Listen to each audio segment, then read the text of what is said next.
Welcome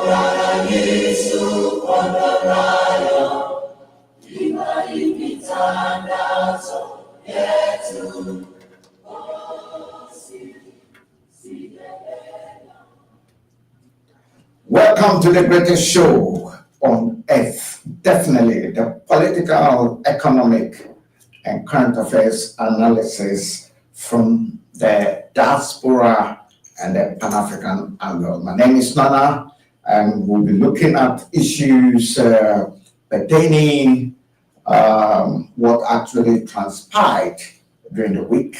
We'll look at the world events, and of course, we all know what actually transpired at the White House. We go Zelensky's visit to the White House with President Donald Trump and the Vice President Vance, interactions with Zelensky. We'll be looking at that briefly. We'll also look at other world events, and then we'll be waiting for our reporters from that part of the motherland to bring us great news from that part, what actually happened, especially the parliamentary speech talking about the SONA, that's the presidential speech, the nation address by the president, newly elected president of Ghana, John Dramani Mahama, and the response from the minority, and also the moving the House for an adjournment by the majority leader. We'll be looking at all this. We'll also look at issues coming from United Kingdom. You are listening and watching Voice of London Radio. You can reach us on voltv.co.uk. And don't forget to also like, subscribe, and of course share. This is where we bring to you head on, non bias, due impartiality, objectiveness. We'll also be speaking to my learned colleagues, people, or should I say personalities, and of course learned colleagues like Teddy Amofa, Adams, and of course some of our very best contributing their quota to the discussions. So ladies and gentlemen, I have Teddy already on the line. I think we lost Teddy. Don't worry, we'll still relink with Teddy and the rest. Once they keep coming in, I'll be rejoining them. Let's go quickly and then look at the various headlines that took place. Yes, as usual. Ladies and gentlemen, of course, we all know what happened at the visitation by Zelensky at the White House. That was quite an interesting one. And Trump was standing, making his case for the U.S. Of course, the United States comes first before anything else, and we need to respect that as well. So he's told Zelensky in his face, we do not want a third world war. And there should be, we need to find a way, after fighting for over 3+ years, to come to a consensus to end this war. And so there was a back and forth thing, which the whole world, social media, including credible platforms and non-credible platforms, are all talking about. It's trending, yeah. So that's what actually transpired between the meeting between Zelensky and the White House. Now, let me take just a brief excerpt from that. From the BBC, J.D. Vance, we are talking about the Vice President of the U.S., remarkable dressing down of Volodymyr Zelensky in the Oval Office on Friday showed the US Vice President unafraid to take center stage as an attack dog rather than serve like some of his predecessors as a self-effacing political understudy. That's an interesting one on Vance. And so let's move on. We've got a lot to look at in terms of the headlines. Okay, so we have coming from the Middle East. This is the international segment of the program. Israel blocks entry of all humanitarian aid into Gaza. And Netanyahu, the president of Israel, is demanding Hamas agree to a US plan for a ceasefire extension. The Palestinian group says blocking aid is cheap blackmail. So just to give our audiences and listeners a gist about what is happening from that part of the world. And then we have the UK, our very own Prime Minister, Keir Starmer. He announces that European four-point plan to reach peace and defend Ukraine. So let me just take a brief excerpt from that. So Prime Minister Keir Starmer unveils a four-step plan to guarantee peace in Ukraine following a summit with European leaders in London.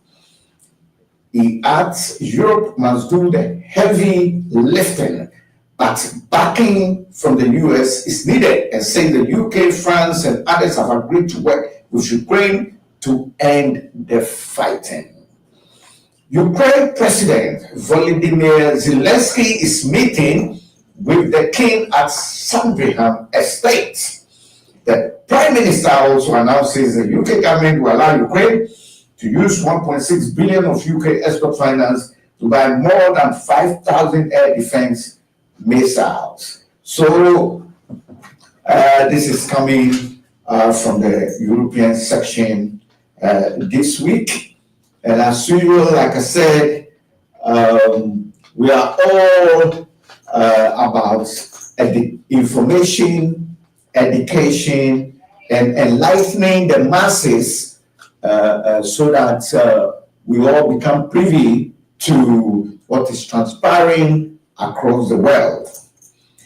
Protesters target J.D. Vance and Vermont after clash with Zelensky. So this is to do with the meeting that took place in the White House, and then we've got protesters actually taking on Vance there. So let me take excerpts from there so that you have a gist about what is happening across the globe. Protesters in the US have lined the road in Vermont that Vice President J.D. Vance was due to drive down following his and President Trump's angry exchange with Volodymyr Zelensky at the White House. They held up pro-Ukraine signs on the route in Westfield that Vance and his family were expected to take on their way to go skiing. So these are things that took place during the week this week, and rounding all these news headlines up, let's also go straight and look at Haiti. Yes, we all know Haiti has been in the headlines as well. We remember way back, the sitting president of Haiti got assassinated, and Haiti has always been a very chaotic, shall I say, country, and who need to do a solid program on its own. But the Haiti police raid gang leaders, strongholds in capital. So it means that tensions are still strife in that part of the world. So let's just take a little excerpt from that. The government of Haiti says police have launched a large-scale operation in a shantytown controlled by powerful gang leader Jimmy Cherizea, who is widely known as Barbecue. The authorities say several gang members have been killed in the lower Dalmas area of the capital, Port-au-Prince. Local reports say military drones carrying explosives are being used in the operations. So Haiti still undergoing chaotic since the death of the president. May his soul rest in perfect peace. Yes. Apparently, investigations try to even say the wife knows something about it. But as I said, that is a complete documentary and a complete program on its own. This is just to give you an excerpt that is still chaotic in Haiti. Yes, so let's go straight, still on our international scene, and bringing you the very latest, what is happening. Steve Rosenberg says Vladimir Putin can afford to sit back and watch events unfold. And I think this is related to the White House meeting with Zelensky, yeah. Next item, let me just go to Africa, and then let's look at some of the interesting things taking place in Africa. I think I'll go straight to the DR Congo, where we've got a lot of infighting going on there. DR Congo accuses Rwanda of faking genocide suspect video. Sorry, and I beg your pardon. Yeah. You know, the weather at this part of the world is still in the winter, spring, and it's a bit chilly, and so bear with me. Okay, so let's continue with my international news, and I'm going into the Pan-African world now. DR Congo accuses Rwanda of faking genocide suspect video. So let me take an excerpt from there, because it's quite an interesting one. The Army of the Democratic Republic of Congo has accused Rwanda of dressing up prisoners in military uniforms in an effort to pass them off as newly captured rebels linked to the Rwanda genocide. It comes after Rwanda-backed M23 rebels in eastern DR Congo said they have captured fighters from the Democratic Forces for the Liberation of Rwanda, FDLR, a militia founded by the ethnic Hutus who took part in the 1994 genocide against Rwanda's Tutsis. But the DR Congo military said a video allegedly showing the handover of 20 FDLR rebels at the border crossing was fake. M23 fighters have been advancing through eastern DR Congo since January, seizing Bukavu and Goma, the biggest city in the region. The fighting has forced about 500,000, that is about 500,000 poor people, this is so sad, from their homes, worsening an already dire humanitarian crisis, according to the United Nations. In this statement, the Congolese military said the Rwandan video was a fake incident in poor taste orchestrated with the sole aim of discrediting the army. It said Rwanda had taken old FDLR prisoners and dressed them in the new military uniforms to claim they had been newly captured in Goma. This is part of the Rwandan strategy to justify the invasion of parts of the DRC's territory. It added Rwanda has used the presence of FDLR forces in Eastern Congo to justify its support for the M23. Ladies and gentlemen, this DR Congo infighting, what is going on with other countries like South Africa, they wanting to also intervene I don't know what's happening with the AU, that is the African Union, not taking hold of it. Why all these war? We need what we call jaw, so that at least we can bring some of these things to a close. All right, ladies and gentlemen, like I said, let me come back home here in the United Kingdom and let's take some few headlines. Okay, so warm reception for Zelensky as he meets King Charles II at Sandringham. And then UK and France to present Ukraine peace plan to President Donald Trump. A girl of 4 dies after suspected arson attack. So just let me take just a brief excerpt from that one. A 4-year-old girl has died following a firefighters who brought her out of the property in the Russian area of the city at about 12:30 GMT. A 44-year-old woman who police said was known to the child has since been arrested on suspicion of arson with intent to endanger life. Detective Chief Inspector Charlotte Wale said, "This awful incident has seen the tragic death of a young girl, and I would like to send my condolences to her friends and family." I mean, how could people be so wicked? This is very, very sad indeed. Still on the United Kingdom, rail fare rise piles on misery, campaigners say. All right, this is an interesting one since we all use our private cars and public transport and all that. So let's take a little insight into this story that is to do with those of us in the diaspora, United Kingdom. The latest increase in rail fares in England and Wales is set to pile further misery on hard-pressed households, a campaign group has said.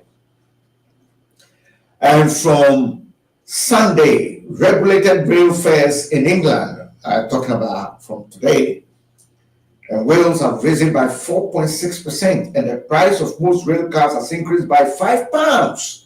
Woo! That's a lot. The government says fares need to rise so it can invest in the rail system, but Transport Secretary Heidi Alexander acknowledged passengers were frustrated by delays and cancellations. The campaign for better transport said people were being priced off the railways by fare increases. The rail fare rise for regulated tickets includes most season tickets covering commuting routes in England, which can cost thousands of pounds. So, rail users, transport users will be hit hard. 4.6. That's quite interesting there. Okay, let me take another story. Sorry.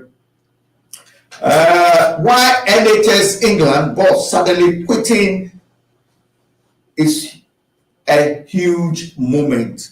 So why is the NHS England talking about the National Health Service of the United Kingdom? Okay, so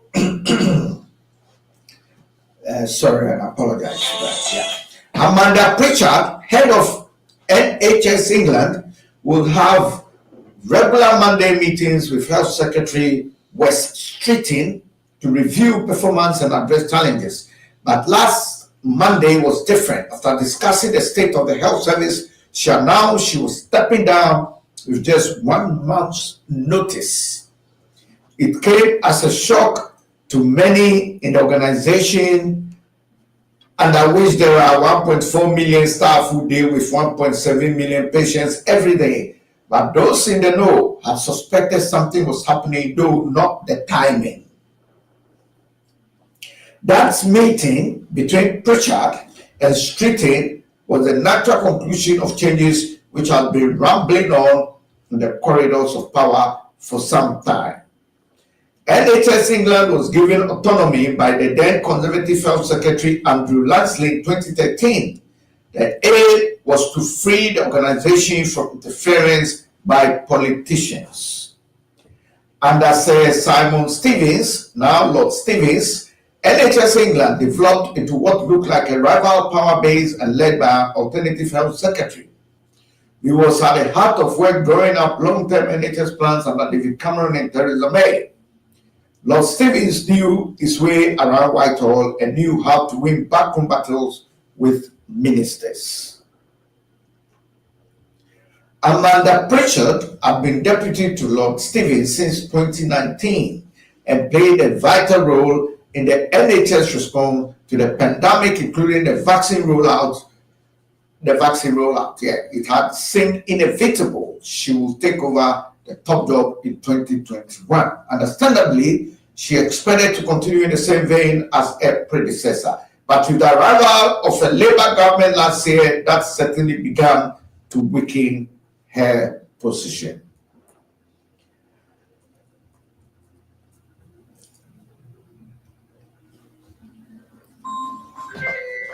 All right, ladies and gentlemen, I think let me go straight and speak to one of our learned colleagues. I don't know who is down the line, if somebody is on the line. If not, let me continue with the Pan-African angle and the reset for Mother Ghana. This particular week had been a very busy week in the motherland. The president of Ghana, John Dramani Mahama, had a SONA, which is the presidential speech. Yes, the state of the economy address to the general public. And it was a very interesting one. The president also made some quotes, as I'll be analyzing it with my learned colleagues. The president said that the previous government really performed abysmal, and the president actually cited an adage which says that when a frog dies, then you can measure the length of that particular frog.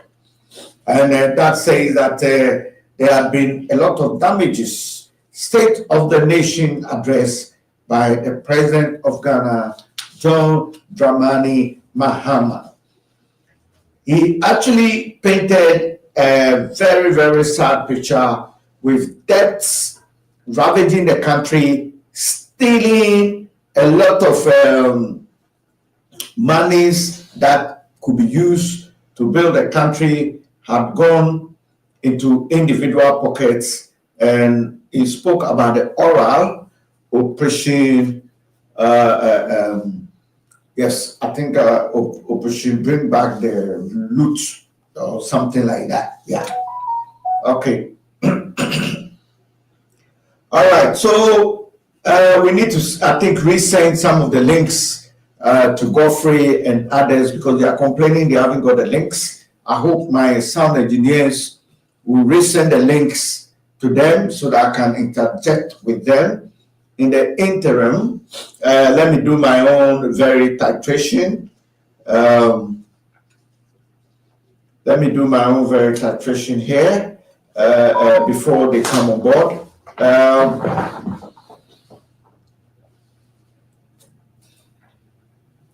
Okay, very interesting items coming your way regarding the President's State of the Nation address. State of the Nation address. Okay, so the President of Ghana, John Dramani Mahama, said that he actually resolved the power shedding, the load shedding, and then the power rationing before he left office in 2016. And when he gave power to the new political party, NPP, there was no doom so. And this was on authority when he opened up his address at the Parliament House in Ghana. He also said inflation, which the NPP said was 18.3, as agreed with some of the development partners like the IMF and the World Bank, was not actually 18.3, but the real figure was 23.8%. It went on to say that on the coming week, the finance minister will be meeting the public for a scheduled national economic dialogue, and that should be taking place next week. And then also say that on the 11th of March, the finance minister will be delivering the budget to Parliament. The president went further, giving a very oblique picture about the economy. He went further to say that apotro ewa ani ehu ne tenten. This is an Akan language, literally meaning that because of the reckless management of the economy by the NPP, you can only measure the frog, the length of a frog, after its death. After its death. So that's quite an interesting one. Okay, let me go. I think I've got one of my colleagues to interject with me. Hello, and welcome aboard the great show.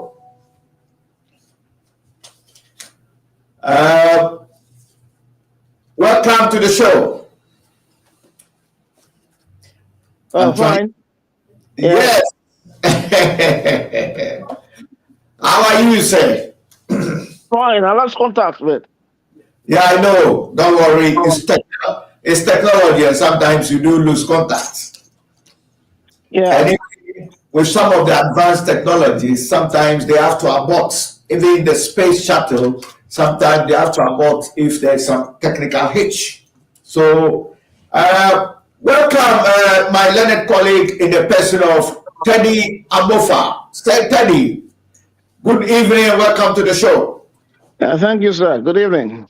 Yes, yes. Yes, earlier I was just looking at some few headlines that has actually come through during the week. I spoke about the visit of Zelensky to the United States of America and the meeting with President Donald Trump and the Vice Vance. And then I also spoke about the visit of Zelensky in the United Kingdom and also his meeting with the King, and also the plan of our own very Prime Minister Keir Starmer to meet to draw a four-way plan for his European counterparts for the way forward to try and end the war in Ukraine. I also went further to look at news from the United Kingdom where a 4-year-old got burnt in the fire, and I think an adult lady has been implicated. And then went further on to look at the real fares have gone up by £5, estimated 4.6%. So those of us using both public transport and our own private vehicles have to endure another price hike. And so that's another story. So my very good learned colleague, if you are going work tomorrow, make sure you increase your money in your wallet to be able to and that you don't get that shock and surprise.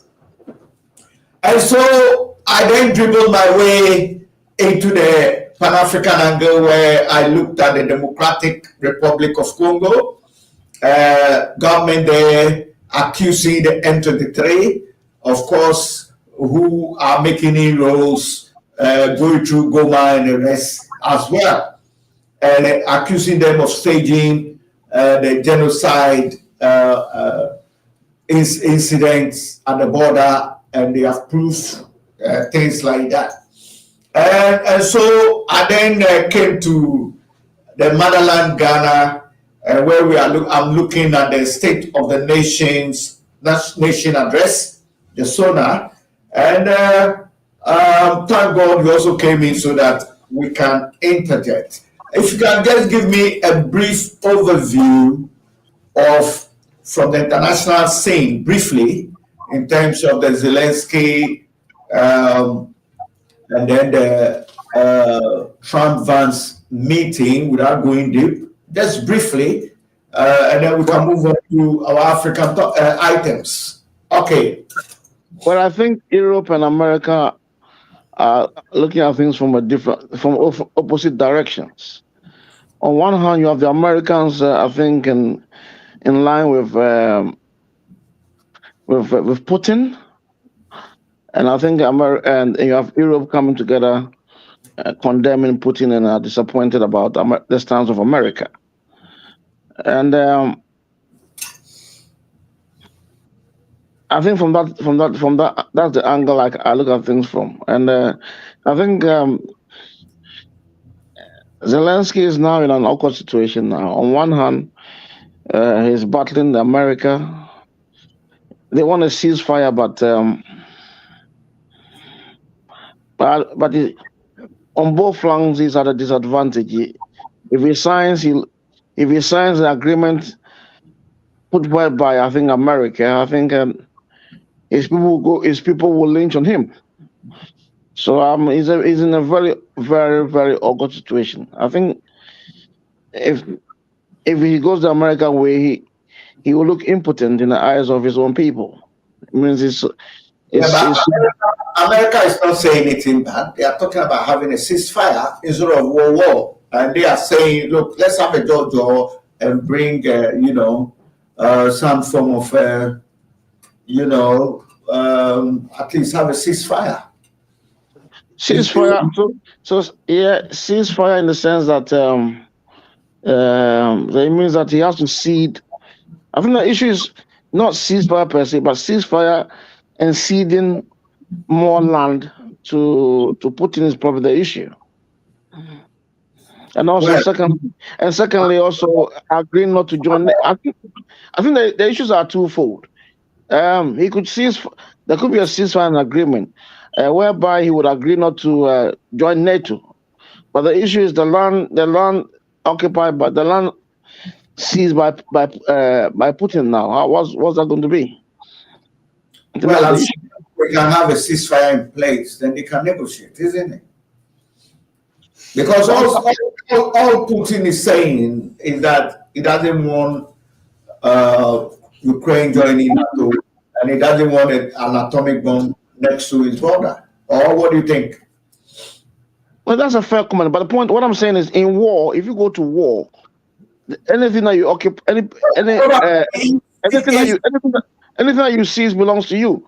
So the land that he occupies now inside Ukraine, will he give up, or will he do what? Wouldn't that be part of the negotiations and say that, look, we are withdrawing, and so this withdrawal should be part of an agreement where we feel there shouldn't be any some form of a nuclear, a foreign nuclear base on the soil of Ukraine, or maybe Ukraine joining NATO or something like that. What do you think?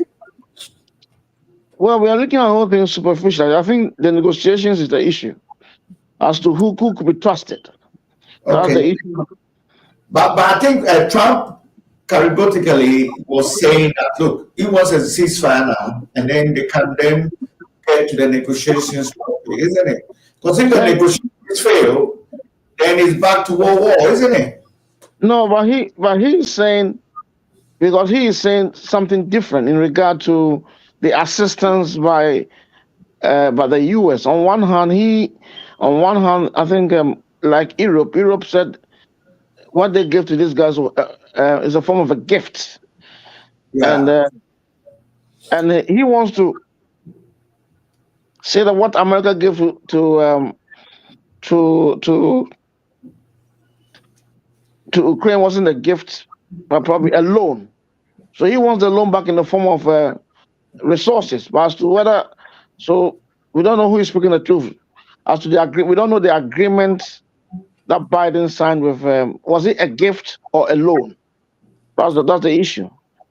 Because Anyway, I just wanted our audience to just have a gist. I mean, going deep into the nitty gritty will be a bit. So let's just be looking at the headlines and then we touch it, sure. Briefly. And yeah, I also touch on Haiti, where still Haiti is in turmoil, but let's move on. So from Haiti, and then looked at the. Hey, another important news that I really forgot. The Pope absent from the St. Peter's Square for the third week running. I think we need to send our prayers to the Pope. He's not been feeling too well. Your take on the health of the Pope? Well, he's looking frail. It's touch and go, actually. Touch and go. That's all I can say. I wish him well, but considering his age and the nature of his illness, anything is possible. But we can only wish him our best. Okay. Now, before we look at the State of the Nation address from the Ghanaian angle, let's take a news from the Pan-African angle. DR Congo accuses Rwanda as Rwanda continues, M23 continues to advance into inside or into Congo, DR Congo.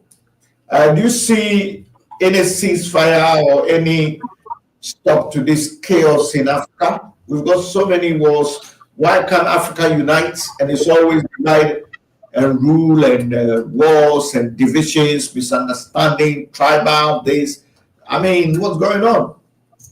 It's a bit of strength. It's to do with one party being stronger than the other. And when one party sees the weakness of the other, it is bound to be exploitation. I think we are not different from others, We are not different from others when it comes to these wars and all those things.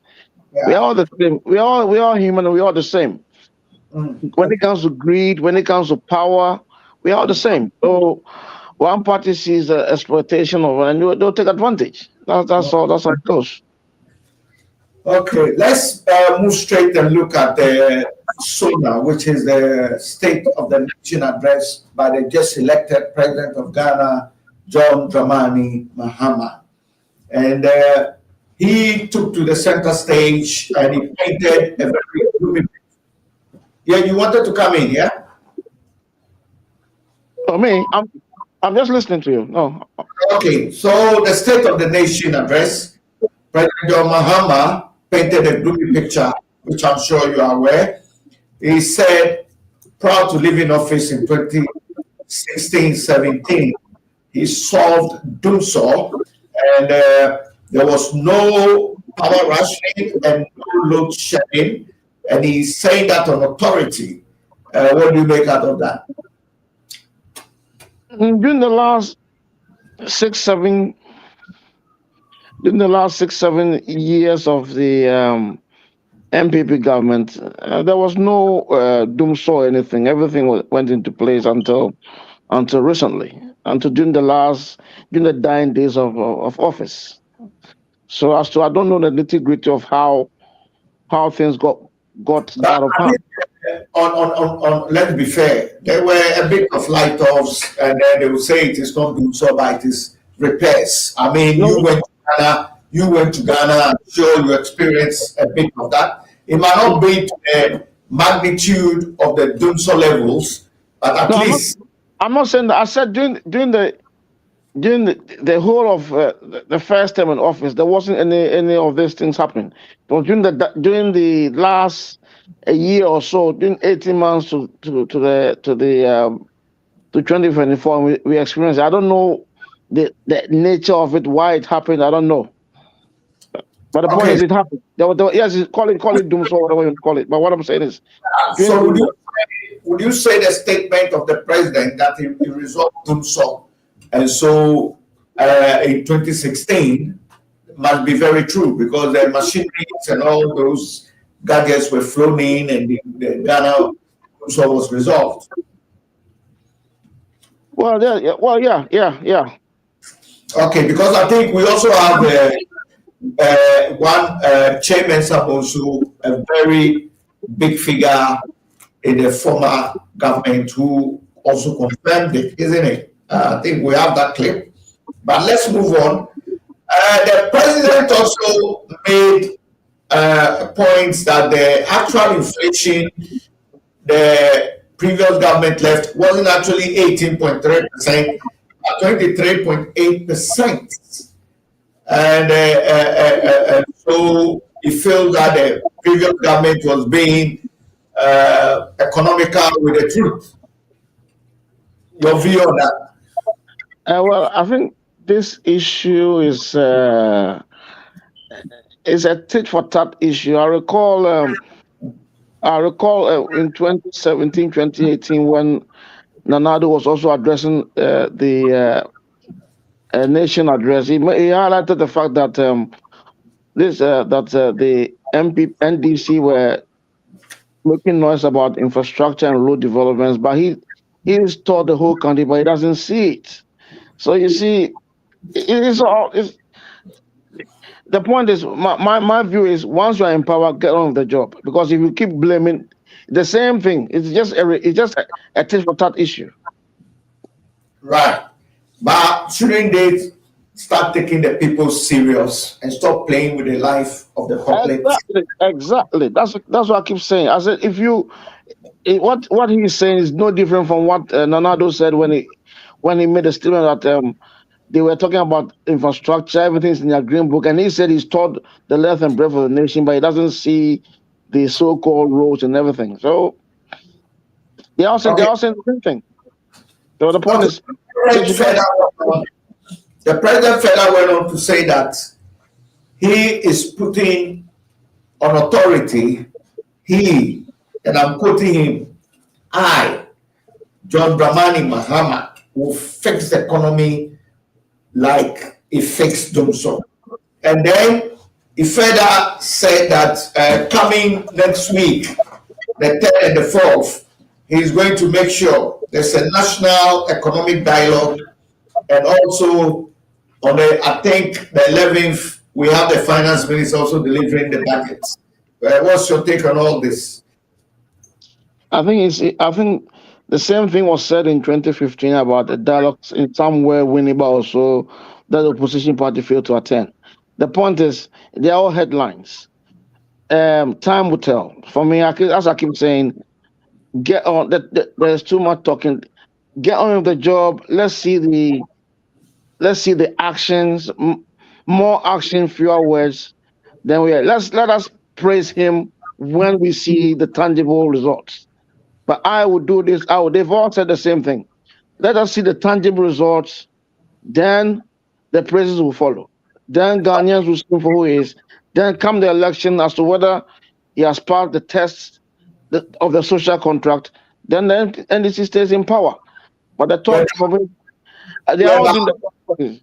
but TK, isn't it also uh, a way in the right direction for him to also address the general public that gave him that overwhelming mandate in terms of the high mandate that they gave him, for him to report to the general public that this is the situation, this is what I'm going to do, and also involving the general public in terms of an economic dialogue, national economic dialogue, unlike the previous government. What do you make out of the two? We cannot just push things under the carpet and there's Nobody's no, pushing, nobody's pushing anything under the carpet. What I'm saying is, yeah. if it will, well, let's see how it goes. If we want to hold a dialogue with the people, with the stakeholders, let's see how it goes.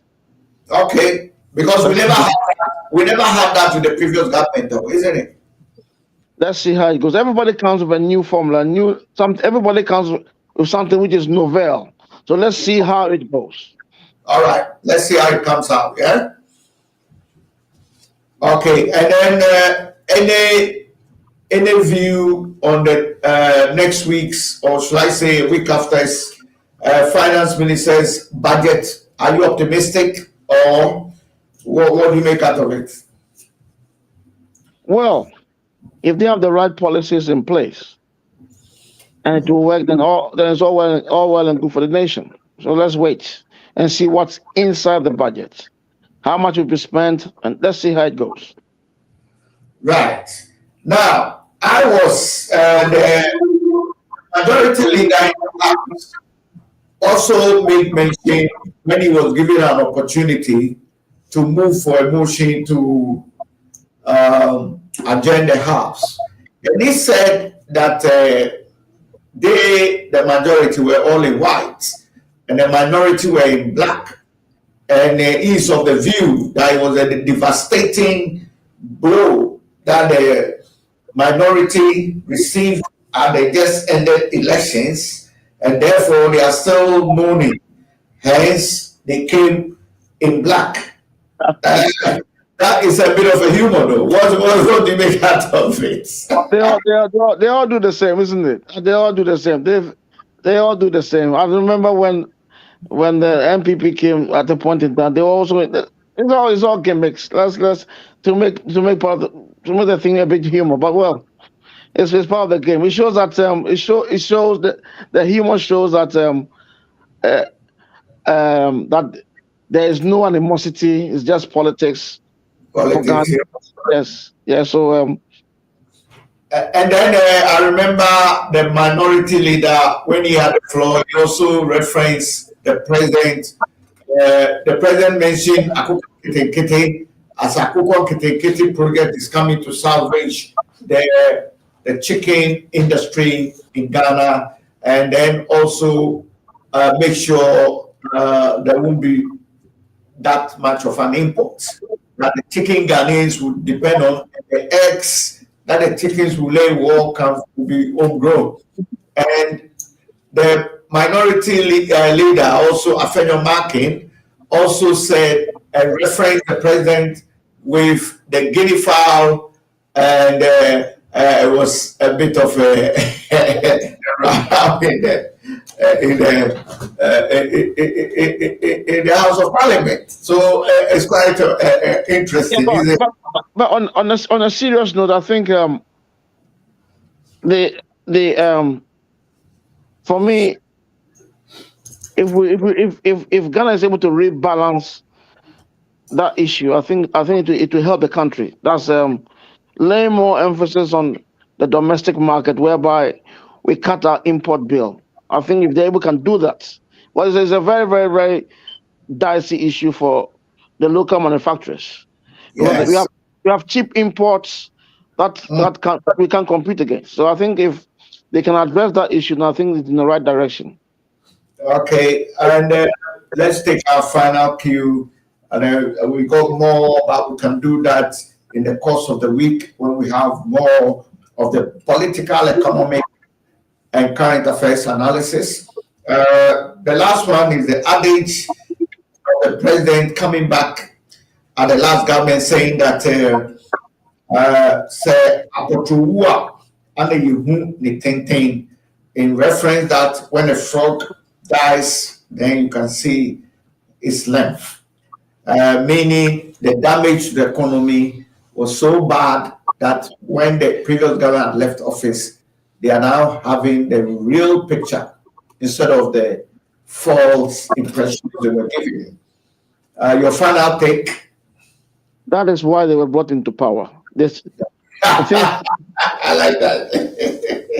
yeah. If you say things are bad, and the electorate believed you, and they voted you into power, Mm, now is your job now is to solve the problem. right. Okay, so it's been a great evening. Finally, any final word to our great audiences worldwide, globally, and of course from that part of the motherland before you go? Well, well, I haven't seen any feedback. I have to see feedback, and I don't see the feedback. Is there a section where there's a feedback area for us to know their comments? Oh yes, yes, yes. But I think I should be doing that. But Yeah, yes, but I get my I've got them. I can read them now, but I think we are running up. So,